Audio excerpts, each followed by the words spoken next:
Sebelum melanjutkan, jangan lupa subscribe dulu, terima kasih.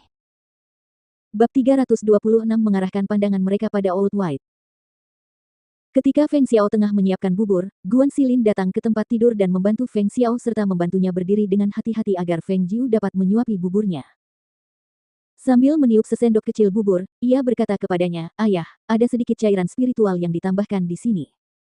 Selain memulihkan organ dalam yang rusak, cairan ini juga dapat memulihkan kekuatan tubuhmu dan menstabilkan aliran qi dalam tubuhmu. Ayo, hati-hati, ini panas." Pak Tua Feng memperhatikan Feng Jiu yang dengan lembut merawat ayahnya di sampingnya dan tak dapat menahan senyum kecil sembari mengangguk tanda menghargai. Siapakah yang bilang hanya laki-laki yang baik? Siapakah yang mengatakan bahwa hanya laki-laki yang bisa membawa kemuliaan bagi nama keluarga? Apa yang bisa dilakukan pria, wanita juga bisa melakukannya. Kadang-kadang, mereka bahkan bisa melakukannya dengan lebih baik. Dalam garis keturunan keluarga Feng, hanya ada Feng kecil anak ini. Anak ini tumbuh tanpa rasa khawatir, belum lagi ditegur oleh para tetua. Sekarang setelah kejadian seperti itu terjadi, bahkan jika itu adalah anak laki-laki, dia mungkin tidak dapat menahan tekanan dan kepanikan seperti itu. Namun, dia hanyalah seorang gadis berusia 16 tahun yang berani menghadapi badai dan menggunakan tubuhnya yang rapuh untuk menopang seluruh kediaman Feng dan membuka jalan baru bagi mereka. Memikirkan hal ini, dia dipenuhi emosi. Dia bangga di satu sisi, tetapi sedih di sisi lain. "Ayah, pejamkan matamu dan istirahatlah dengan baik." Feng Jiu berkata dengan lembut dengan suara rendah dan setelah menghabiskan seluruh semangkuk bubur, Guan Xilin membantunya berbaring dengan nyaman di tempat tidur. Meninggalkan Leng Hua untuk menjaga di samping tempat tidurnya, mereka bertiga meninggalkan ruangan.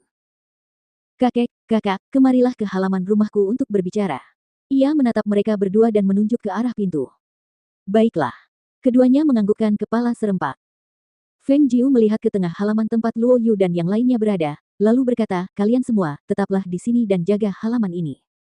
Tanpa izinku, tidak seorang pun boleh memasuki ruangan ini." Beberapa dari mereka saling bertanya dan menjawab dengan serius, "Ya."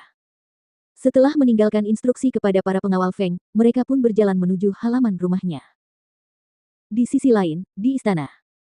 Setelah kembali ke istana, Murongbo menatap kedua kultivator tua yang berdiri di hadapannya dan bertanya, "Bagaimana menurutmu?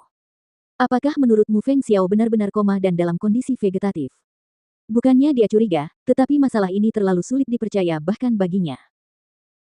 Awalnya, dia mengira Feng Xiao pasti akan mati, siapapun yang mengira pasar gelap akan memberinya obat yang menyelamatkan nyawa dan menyelamatkan nyawanya.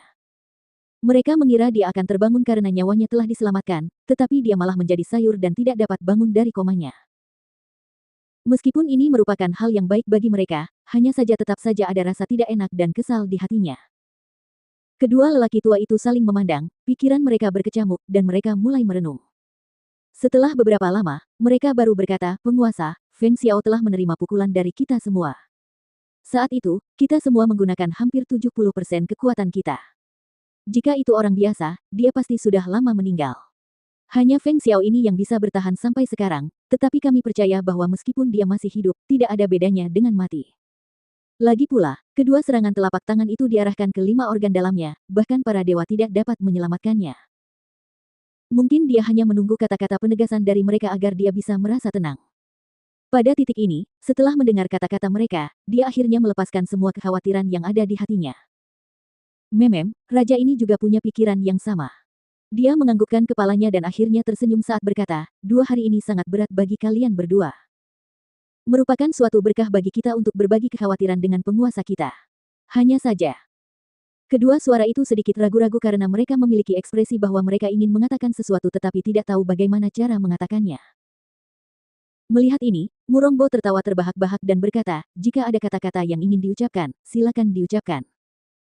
Mendengar perkataannya, mereka berdua tidak ragu lagi dan langsung berkata, "Begini, kami ingin memiliki kuda bernama si putih tua itu. Kami ingin tahu apakah penguasa dapat membantu kami memikirkan solusinya."